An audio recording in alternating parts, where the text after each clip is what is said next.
Okay, it's Paul Riley from Fitness Depot. I wanted to help out with some questions that we keep having regularly about treadmills. So your treadmill basically can adjust a little bit over time to stretch, and you'll see that they'll have a roller that it sits on the back and a bolt that sits going through the frame in the back. So you can put an Allen key that comes with the treadmill, and how you kind of know how much to adjust is if you're walking on it and it's slipping on you and it feels like you're almost on a bit of a crazy carpet at times, but when it's not running with anyone on it, it's still turning. It's the tension on the belt. So what you're trying to do to figure that out is you put your hand down the side and you're measuring for about 3 fingers, fairly snug, 3 fingers vertical. If you have more than that, you can lift it up like 4 or 5 inches. You'll probably notice the reason why that's slipping is just that it's stretched a bit. So to tighten that up, you go to the back of the treadmill.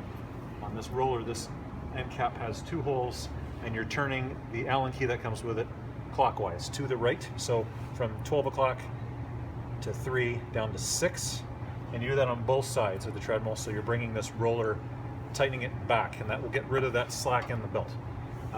Go back after you've done it and recheck the tension. So make sure that you've got 3 fingers, it's tight, and that's a good sign that it's ready for you to operate it. Now, in case that is not the issue, if the belt is actually coming off center, meaning that you're seeing now more material on one side of the belt than the other.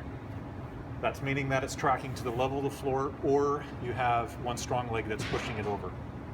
So in the case where it's no one's on it, you're letting it run, and you'll notice that it starts to move, shifting to the left or to the right.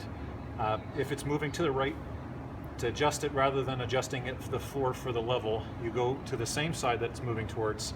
In this case, if it was closer to this side, I would turn this from the 12 o'clock position down to the 3 o'clock position. And then what that does is it moves that roller back this way, forcing the back pressure to move that belt back to middle. And you're just looking as it's running at about 2.5 miles an hour, noticing that the belt is now shifting to the middle. If it's doing it opposite on the left-hand side and it's moving this way across the belt, you would do the same thing with the Allen key, putting it at 12 o'clock and moving it down to 3 o'clock, and that will bring that roller back and centering it again.